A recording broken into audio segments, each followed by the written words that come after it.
If you have a scary story you'd like to hear on the channel, then go to mariesfield.com and send it my way. I'd love to feature it. And of course, thank you.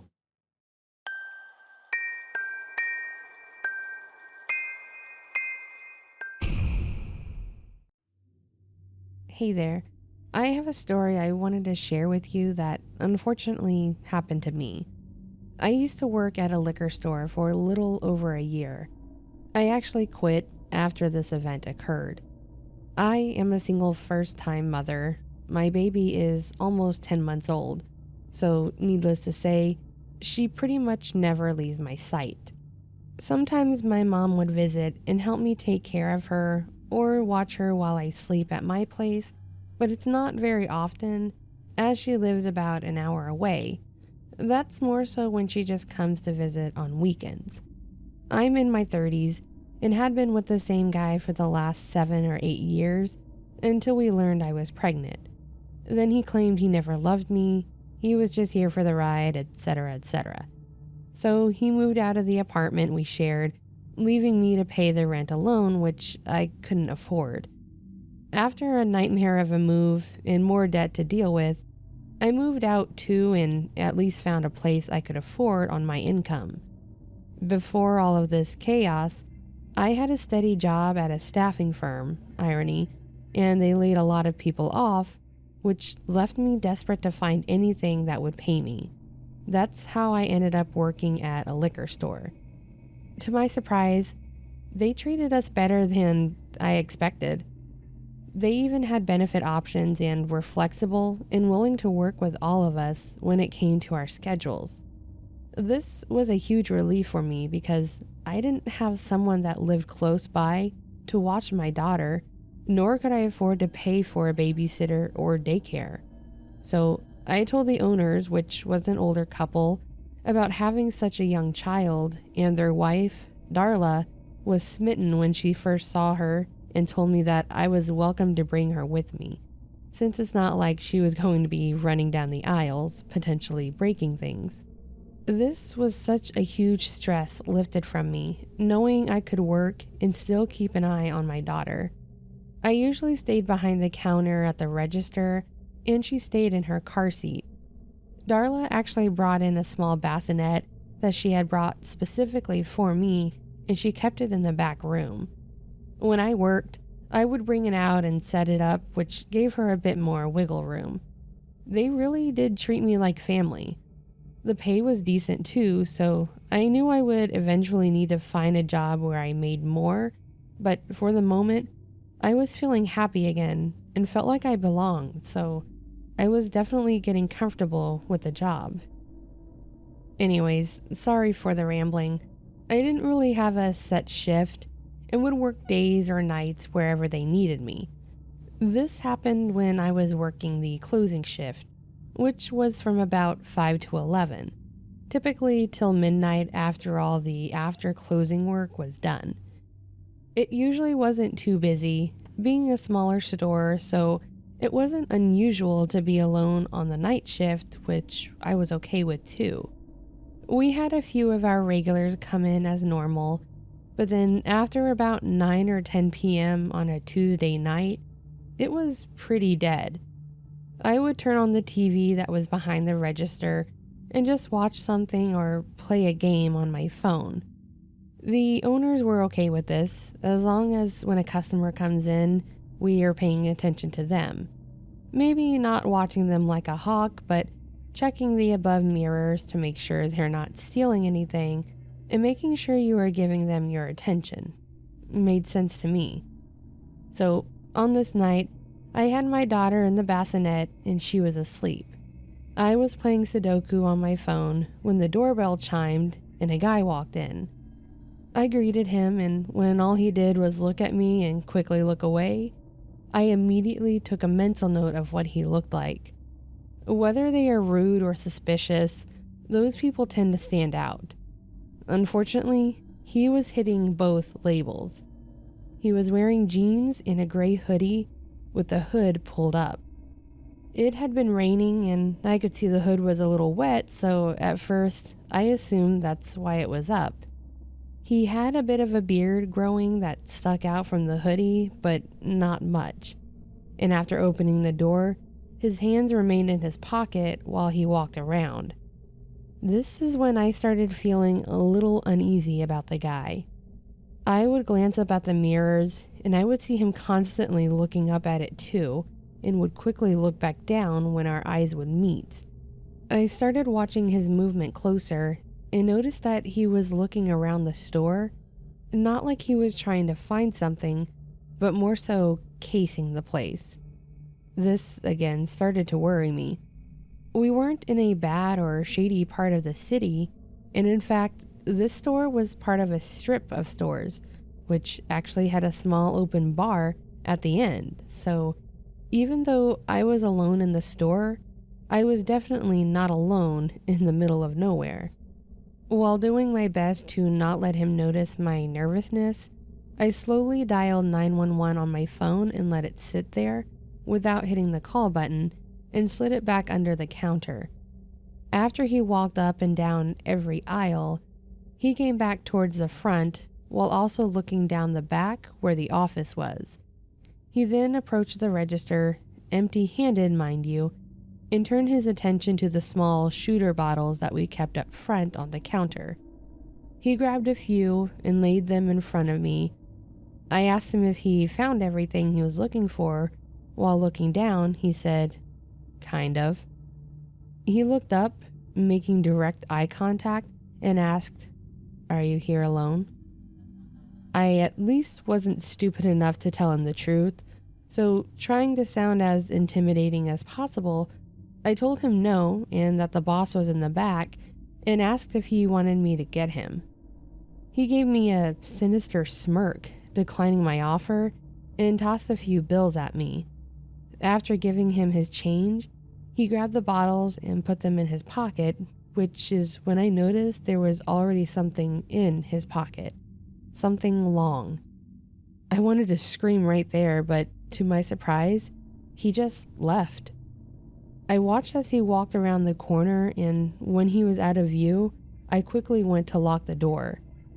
At this point, I was pretty freaked out, reasonably so I called Darla to let her know what I just witnessed and let her know I wasn't feeling comfortable being alone.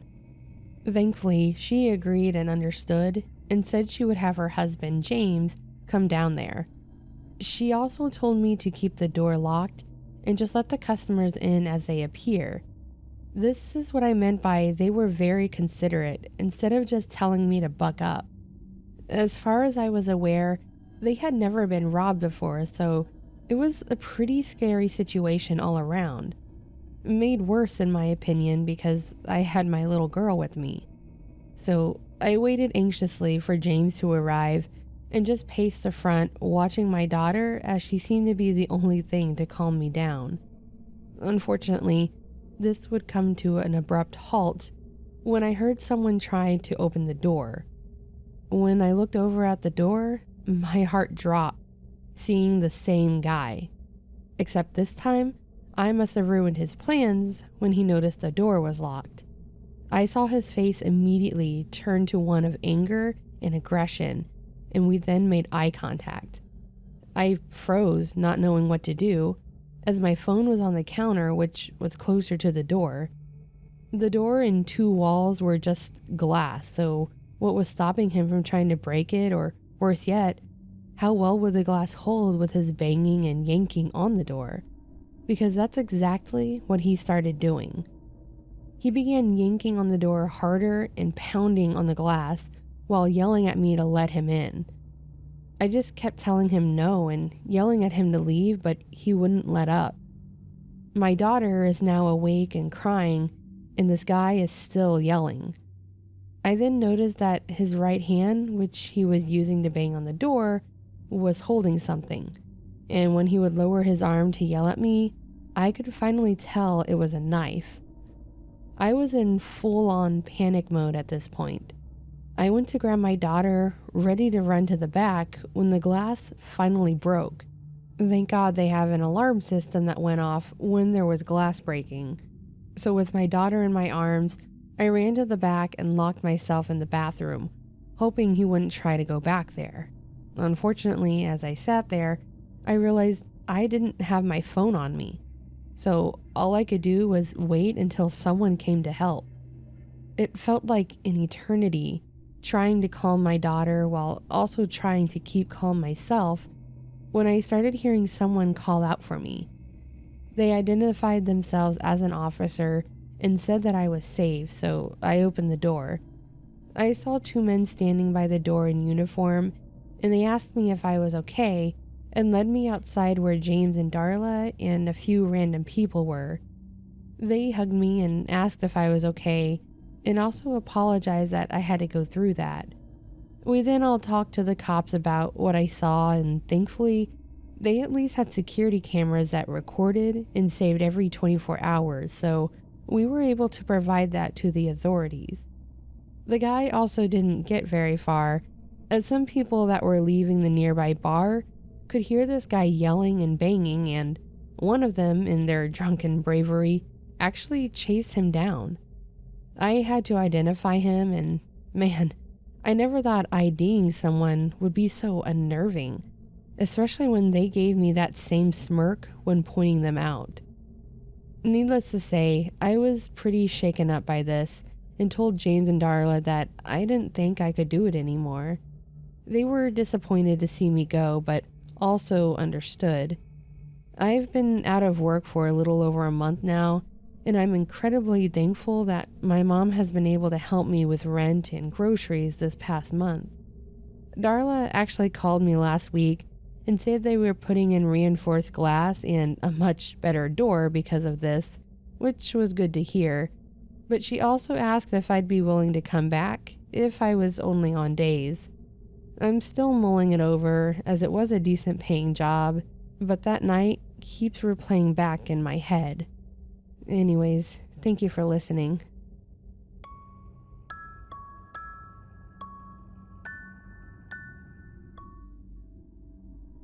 While I was going to school to become an RN, I took a job working the front desk at a local hospital. The job itself was pretty easy.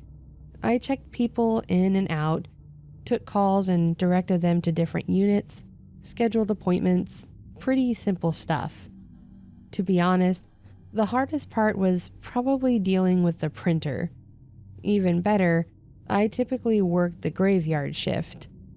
My classes started around 9, so I would get off in time to sleep a few hours, go to school, eat and sleep some more, then right back to work. So there was even less work to do overnights, unless it was a Friday or Saturday. Those seemed to have the busiest nights. And no, I didn't have much of a social life at the time. I had plenty of friends. I just chose to get straight into schooling and work as much as I physically could to save up money. That way I could have more money and possibly free time when I land my dream job. I guess I had goals, if anything. Anyways, so this happened one of those nights. The only person to have shown up had already been called back, so the waiting room was empty. The TV was on some kind of game show, and I was sitting at the desk working on homework. The whole front of the building was a plain wall, except for the small cutout that had glass sliding doors that led into another small square glassed area. Then there was another set of doors that then brought you into the building. So if someone comes in straight from the front, I could see them enter both sets of doors. However, if someone were to come in from the side lot or walk up from the side, I may not see them enter the first set of doors. That's what happened with this lady. I had my face down in my textbook when I heard the whooshing sound of the doors opening. I looked up and saw a lady approaching the counter. Because of where I work, I pay attention to how people look and try to understand the current state they may be in. And with her, I noticed right away something wasn't right. She was very thin and frail looking, but judging by her overall build, demeanor, and way of talking, she looked like she couldn't have been more than 40. She had on a huge jacket, that she was nearly swimming in, which immediately alarmed me because we saw people dressed like that when they were trying to hide a wound, a weapon, and for women, sometimes a very pregnant belly. Her hair was stringy and oily and pulled into a bun, and her face was so sunken in with dark bags under her eyes. I asked how I could help and what she was there for, and she said she actually didn't need a doctor, but asked for my help specifically. She was talking a mile a minute, jumping around in her story, but what I got out of it was that her car broke down and asked if I could come look at it. She said she was trying to go see her mom, who lived a few hours away, who had been at home dying of cancer, but that's why she ended up here. At first, I really did feel bad for her. I knew my fair share of friends and family that had cancer, and I know how scary that could be, so she immediately got my sympathy. However, I was not and never have been a car person. Even though I'm a guy and I guess people expect me to know these things, I can get my own gas and check fluids, but that's about it. So I told her that I wasn't really a car guy, and she said it was okay and insisted I just come and see if I might notice anything. I again explained that I wouldn't be of any help, and also said that I couldn't leave the building since I was the only person working the front desk. She started to become more agitated and pushy on having me look, and as she pleaded, she started adding to her story, and it wasn't making sense. She kept saying her kid was dying and needed to get home, but earlier she said it was her mom dying. I was catching all these discrepancies and was starting to make me feel more suspicious of the whole situation. So I tried to slow her down as I walked with her towards the door, hoping this would also help, and asked her what exactly was happening to the car. She first wouldn't say more than it wouldn't start, so I tried clarifying to see if it died while she was driving, or if she was trying to start it, did she get any lights, and so on. But no matter how much I tried, she wouldn't give me any more information other than, I don't know, it won't start. Please, can you just come look at it? The more I questioned her, the more flustered and agitated she became, almost in tears that I wouldn't go out there. So I just stopped and asked her if she was okay, if maybe she was in some sort of trouble, which is when she finally let go of my arm and stepped back saying she was fine. I told her I would call a tow truck for her, as they could at least be more helpful than I was, and she just screamed at me to not call anyone. I stood there waiting to see what she would do next when she walked out angrily saying, "Just never mind, I'll figure it out." I stood there to see where she would walk to and noticed she walked to the side where I could no longer see her. I thought it was weird, but then went back to my desk. However, that whole interaction was still eating at me. So I decided to ask one of the med techs in the back if they could watch the desk while I stepped outside for a quick break, and they agreed. I technically wasn't lying about that part. I couldn't leave the desk unattended. Once they came up, I walked outside and towards the side of the building, staying as close to the wall as I could. That's when I saw the woman and what I assumed to be her car, as well as some guy. They were seeming to be in a pretty heated argument by the way they were throwing their hands, and he was punching the car. I wasn't close enough to really hear what was being said, but the only thing I could make out was, "You go." But even worse, after a few more minutes of back and forth, they both got in the car, him in the driver's seat, and they drove off without a single issue. I went back into the building, pretty spooked at this point, and told the guy watching the desk what had just happened. He agreed it was really suspicious, but since they left and didn't really do anything, said that ultimately there was nothing we could really do. I continued working that night, but that weird feeling kept lingering. What was her end goal? What was her plan after I got out there? The fact that there was a guy out there with her and that the car started just fine freaked me out, and I couldn't shake the feeling that I may have avoided a horrible situation. I'm curious if anyone else has heard similar stories like this. Could it have been an attempted robbery? A kidnapping? I have no clue, but I try not to think about what could have happened. Thankfully, I never saw them again, and I hope no one else ever fell for their sinister scheme.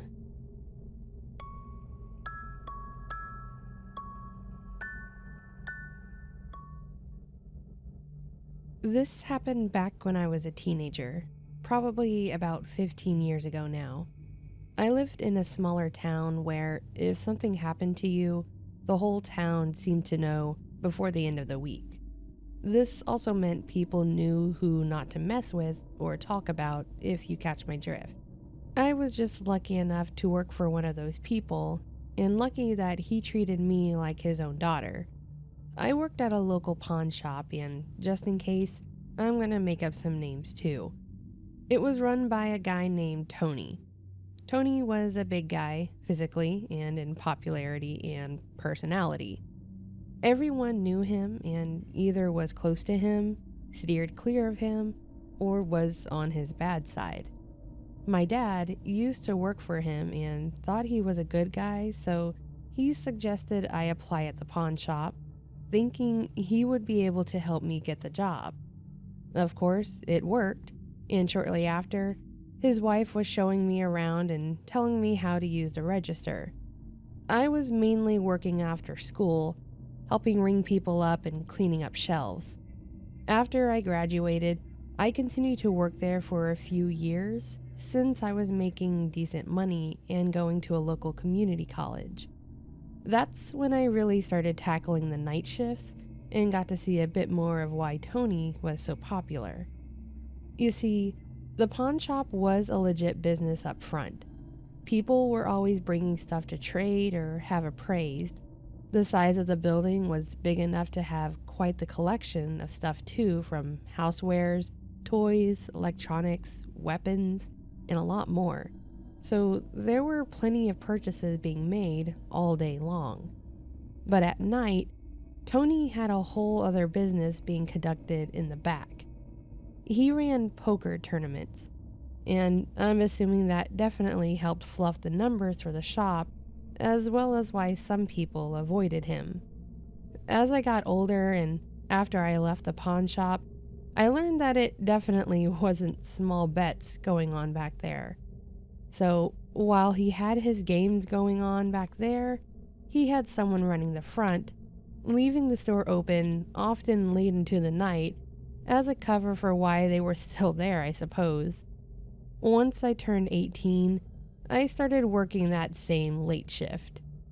Surprisingly, we still got some people coming in at night just to look around the place, or maybe Tony's friends picking up a consolation prize.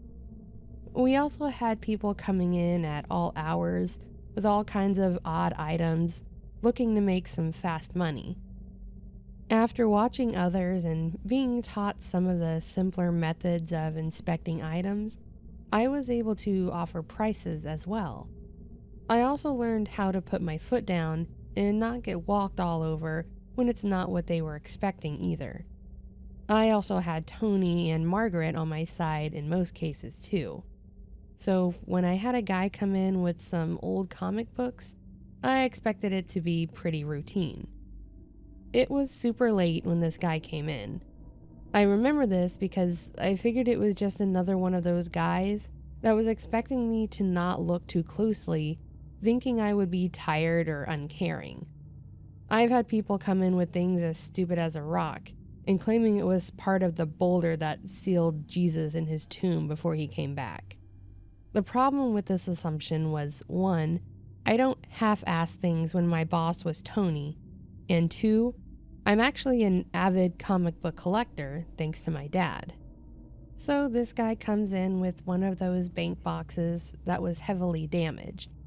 The bottom of it looked soft and warped like it was wet and recently dried, and there was no lid. This already made me think the comics were probably in bad condition. He did have them in sleeves though, so I guess he had that going for him. He said that they were all original copies and that we should be grateful that he chose us to sell them to.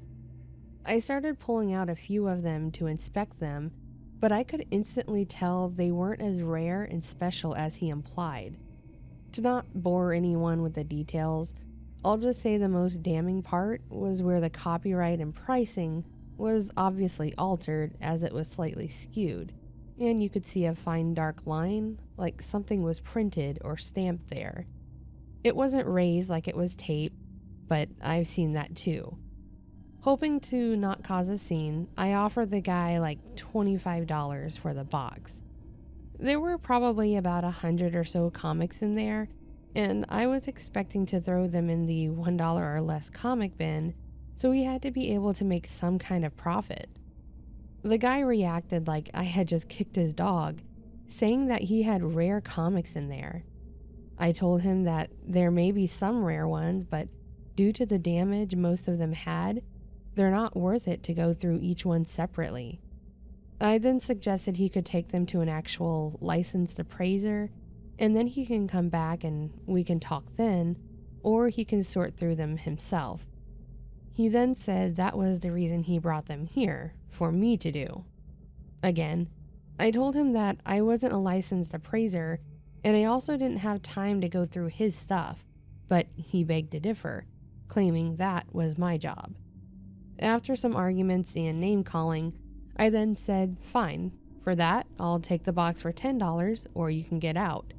That's when he really started throwing derogatory remarks and saying I didn't know anything because I was just some naive little girl. Channeling my inner Tony, I yelled at him to get the hell out and to take his crappy knockoff comics with him. His idea was to threaten to come back and slit my throat while he stood over my body. I can usually be pretty level-headed, but that caused me to really scream, "Get the F out." Of course, this got the guy's attention in the back, so Tony and one of his friends came up and asked what was going on. I told them what happened and what his response was, but Tony was already walking up to this guy, ready to toss him out the front door by his ears, I'm sure. But the guy quickly walked out with his comics without another word. We all watched for a bit, making sure he actually left, and then went back to our night. I know I did a few things around the shop, watched some movie we had there, and helped escort some of Tony's friends out, but the rest of the night seemed to go fine. It was probably somewhere around 11 p.m. that Tony came out and told me I could go ahead and head out. He usually stays behind to lock up, and I'm still very thankful for this. As I was walking to my car, which was at the edge of the lot, it wasn't very big, so probably 5 or 6 spots from the building. I walked by a car that had just turned the headlights off. Normally, I wouldn't think much of this, but since we were closing, it caught my attention that they were turning off and not coming on, like they were leaving. I just stopped right past the car and watched as the comic guy got out of the car. I immediately was on edge and started putting my keys between my fingers, contemplating if I should run to my car or towards him to run back to the building. I chose to run towards the building, praying that I would get Tony's attention. However, I could hear him speeding up towards me as well, but as soon as I grabbed the door to open it, I felt my hair being pulled, knocking me to the ground. I yelled for Tony, and thank God he had excellent hearing or something, because he swung that door open so fast, smacking my ankle with it, and that guy was also now on the ground. There were some good punches being thrown by Tony as well as a few threats before he finally let the guy leave. I know he tried not to scare me any more than I already was, but the guy had a knife. I saw it fall to the ground, but I was in such a shock I didn't even think about picking it up. Tony did though and hid it from me as he went back inside. I knew he didn't want me to call the cops because of his poker thing, so I didn't. I did tell him that if he came back during the day, I would consider it since he wouldn't have anything out, and he agreed. He made sure I was okay though, and followed me home just to make sure I was safe. I also got a nice extra bonus that week for my hard work. Tony had always been like another father or uncle to me, and I never had problems with him, so I definitely didn't want to cause any problems for him. So yeah, I may have been stupid for not calling the cops, but the fact that I never saw the guy again made me think that Tony probably got through to him. But I was still pretty freaked out there for a few weeks when I had to work at night or alone. I know not every pawn shop is going to have someone like Tony, but word of advice, threatening someone over a few dumb comic books probably isn't good for your health. Oh, and to the comic book guy, you better hope we never meet again.